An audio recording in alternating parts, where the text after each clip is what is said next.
Live 5 or 6 Skyview Network, sponsored by Terry Lambert Hyundai. Today was nice and warm, but much cooler temperatures are on the way. But before we get there, we do have some rain moving in tomorrow. I'll have all the details on that coming up. Now on News Channel 6 at 6, a child shot in Aiken County. What we know about the situation so far, as your News at 6 starts now. Live from Television Park, this is WJBF News Channel 6 at 6.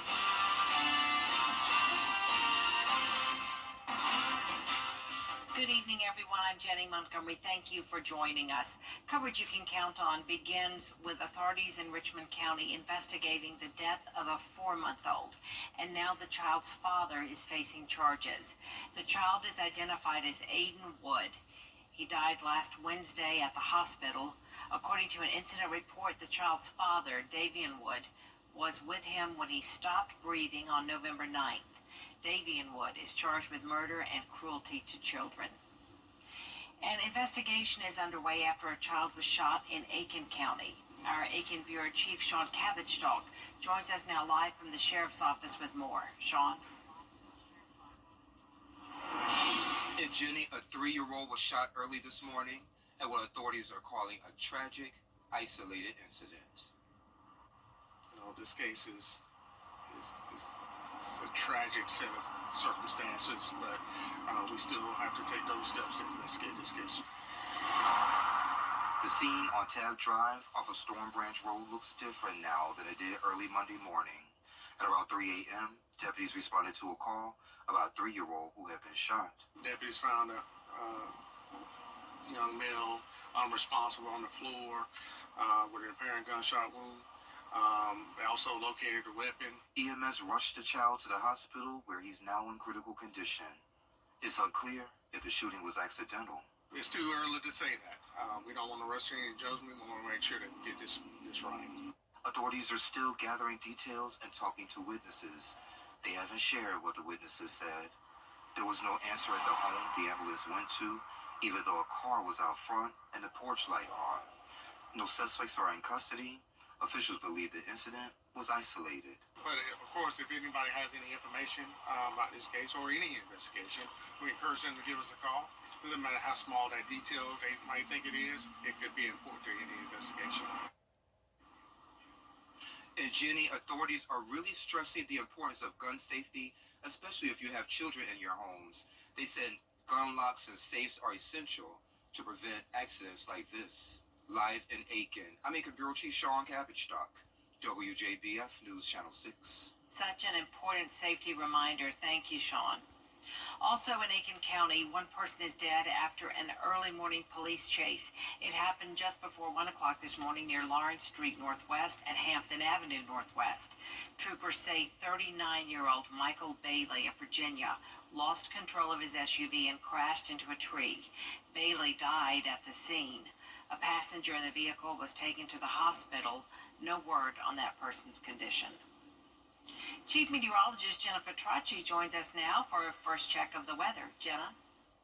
Well, the sun is already down. It's completely dark out there as we take a look at our Terry Lambert Hyundai Skyview cam outside the station. It's a quiet night and still pretty mild outside. Today we pretty much warmed up to the mid-70s and even some upper 70s here and there.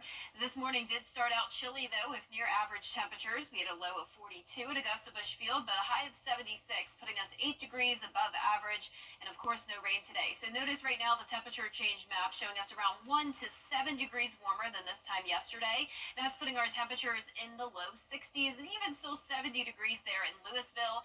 Aiken only at 60 degrees, 68 in Sparta, and 69 in Waynesboro. The dew points are steadily rising. We're seeing some upper 50s to low 60s, so more moisture moving in, and that means we do have some rain on the way starting tomorrow morning. The winds are light though, only up to around 5 to 7 miles per hour. We'll have calm winds overnight, which will allow for some patchy fog development, but all of the rain will be moving in tomorrow morning as as well. You can already see scattered showers and even a few storms and tornado warnings across eastern Texas. So we have this Midwest low, and we also have a Gulf low that's going to be developing and moving across the southeast. So we are going to see a rainy setup tomorrow, low 50s in the morning, mid 50s by 9 o'clock. And it will start out with just drizzle and then just become a light rain throughout the day and evening. Some storms possible by Wednesday morning, keeping the warm temperatures for now, but then a big drop off from 75 to 59 for our Thursday. So how long will those cool temperatures last? I'll have all the details coming up in your full forecast, but back to you, Jenny. All right, we appreciate it, Jenna. A local Girl Scout camp needs help from the community to recover from Hurricane Helene. Otherwise, there won't be summer camp next year. Out of 25 cabins, 11 were destroyed. Crews have been cleaning things up, but the camp still needs help. Leaders have started a GoFundMe for repair costs, and they need volunteers to help clear debris so camp can happen.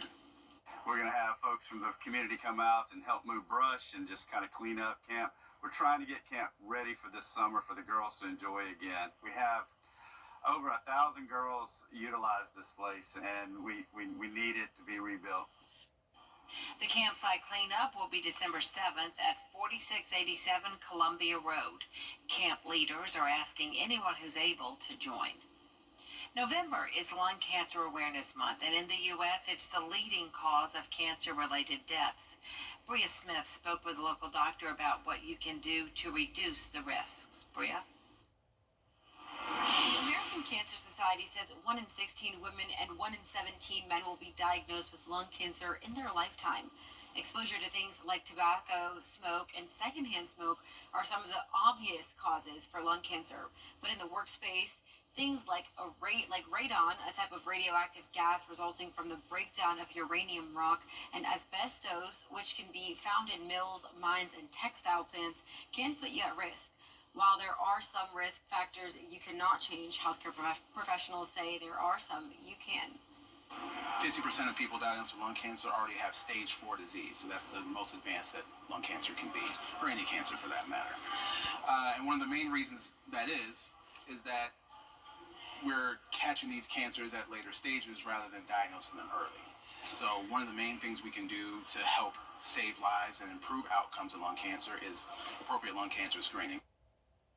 And doctors say you can speak with your primary care physician about a referral to Doctor's Hospital for a free lung screening. Jenny? All right, Bria, thank you. You have a chance to support a great cause and win a brand new truck. WJBF and the Murphy Auto Group are teaming up with the Rotary Club of Augusta and the Dr. Mac Bowman Horizon Foundation to raffle off a 2024 Dodge Ram 1500 Bighorn. It's valued at more than $50,000. The raffle tickets are $100 and proceeds will go to Gap Ministries. That's an organization that provides a one-stop location for essential services. This year, coincident with the storm and other things, we decided to give a Bighorn truck with our partners from over with Mike Murphy. And it's a great vehicle. And now with some of the challenges folks are having post-storm, the truck's a nice accentuation of that need to reach out and help. 1,500 tickets are available for the raffle. We have information on how to enter at WJBF.com. Coming up, the Trump administration taking shape. Why lawmakers are at odds over some of the selections next. News Nation Tonight. Jenna is making her way over here to join us with a look at the forecast. Yeah, well, Jenny, we are seeing the changes. Yeah, I mean, we have the changes going on this week. We have the warm temperatures for now, cooler temperatures on the way, but first we have showers moving in tomorrow. I'll have a look at your futurecast when we return. It's the one thing headlines on News Channel 6, brought to you by Hickson Roofing. The News Channel 6 mobile app is now even better. Download it today. Now, your most accurate forecast with WJBF Live Viper 6.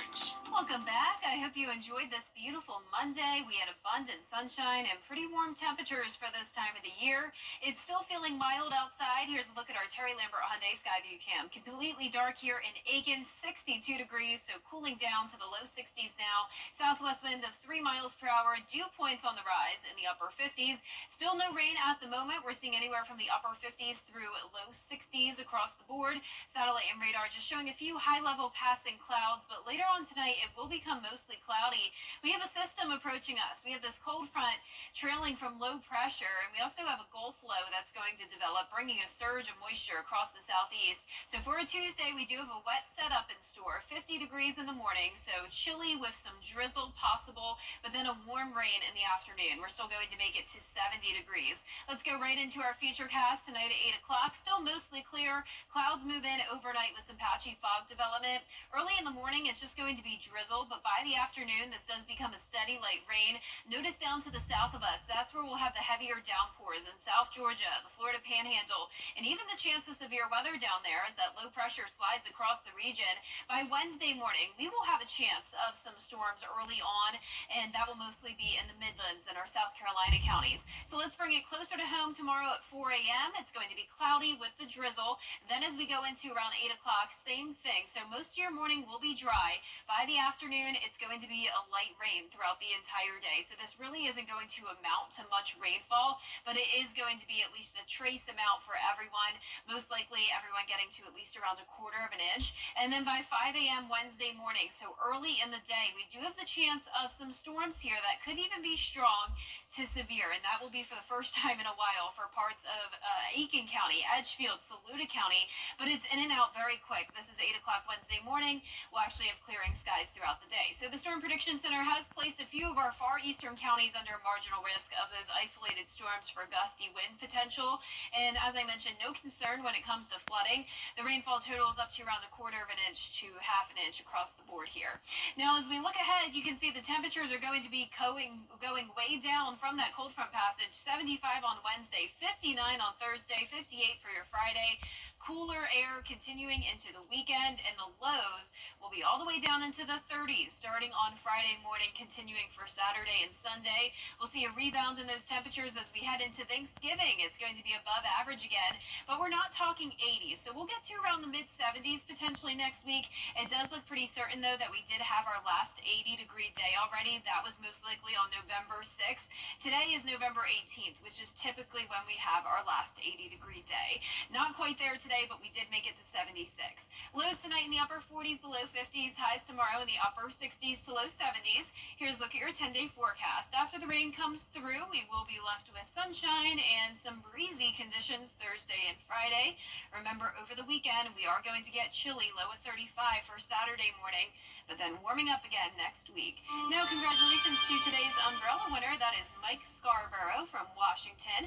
Mike, you can pick up your umbrella here at the station and sign up to win yours on WJBF.com. Yeah, beautiful Washington, Georgia. Yeah. All right. Thank you. Coming up, signing day at Harlem High School with 6 student athletes playing in their respective sports. Stick around for their celebration after the break. For the best in unique... That's right. Get a Black Friday deal like this leather power recliner sofa and get 20% off the next item. Or 48 months no interest. Black Friday deals, 20% off your next item, or 48 months no interest. In stock and ready to go, so you can have it home before Thanksgiving. Celebrating 20 great years this week at Great Deals on Furniture. Over the years, thousands of people have gotten their hands on one. And who knows, you could be next. Win your very own Good Morning Augusta coffee mug at WJBF.com/coffee club. Sponsored by Honda Cars of Aiken. Local Living, Saturday mornings at 9:30 on News Channel 6. At Lionel Smith Limited, we can help you dress to impress at every occasion. We have the area's best collection of fall and winter suits and sports jackets, plus a huge hand-picked selection of those famous Smitty ties. Lionel Smith Limited to only the finest in men's clothing. Weather headlines on News Channel 6, brought to you by Hickson Roofing. The Live Viper 6 mobile app. Download it today. Now, WJBF sports coverage you can count on. A special day for 6 seniors at Harlem High School. They all signed to play at their respective colleges next season. It was a packed theater full of parents, students, and faculty celebrating the signings of the 6 student athletes. Will Holder signed to play baseball at Georgia Southern. Steve Harshberger, another baseball signee to Lander University. Then 3 softball players, Abigail Hillman with Presbyterian College, Harley Hoffman with South Wesleyan, and Jordan Counts committed to Georgia College and State. Ryan Rector was the lone wrestling signee, taking his talents to Belmont Abbey, and 3 head coaches spoke on each student athlete's successes throughout their high school career, and we'll hear more from the athletes themselves, continuing their next chapter at 10 and 11. And over to college football, the Georgia Bulldogs coming off a critical 31-17 win over Tennessee to keep their SEC championship hopes alive. The Bulldogs have only played UMass once, and that was a 66-27 win back in 2018. The Minutemen are 0-2 against SEC opponents this season. They also lost their starting quarterback due to a season-ending injury against Mississippi State. Now, under the Kirby Smart era, Georgia has a 15-3 record following a loss, and they are now 8-2 on the season following their victory against the Volunteers. Georgia has a 36-2 overall record against non-conference opponents under Coach Smart, but the players' preparation remains the same. We try to prepare for each game like it's a big game or a championship game, so really just try to focus on how we can get better and also how we can also execute correctly. I just want to slow them in there. I'm denied watching film for 2 hours, so I'm in there Wednesday watching film for 2 hours. So every week's the same to me, and I think it's about focusing on us and seeing what we can improve on. Kickoff set for 12:45 p.m. on the SEC Network.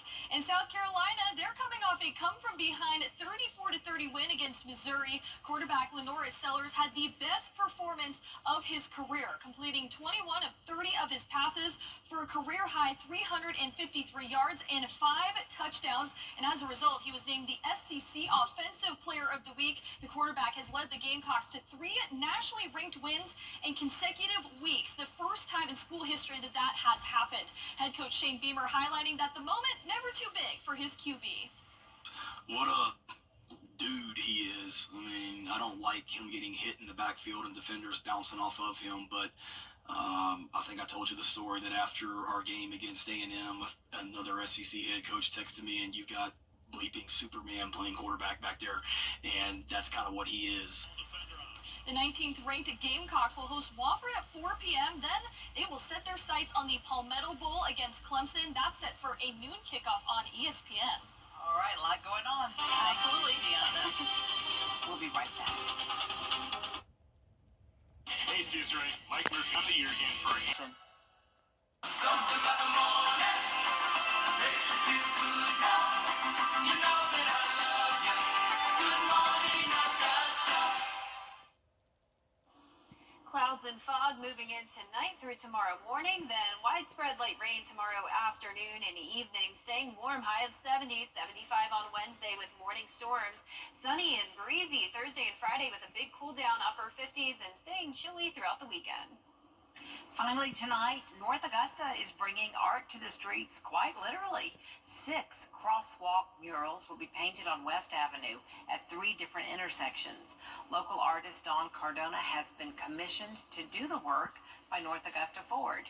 No word yet on when they will be completed, but won't that be exciting to see? Oh, yeah. I always love to see some beautiful art on the streets around town. Yeah, it looks good. That'll be nice. Well, that is our report for now, everybody. We do thank you for joining us. News Channel 6 continues at 7 o'clock right after World News Tonight. Then we'll see you again for News Channel 6 at 11. Have a great evening.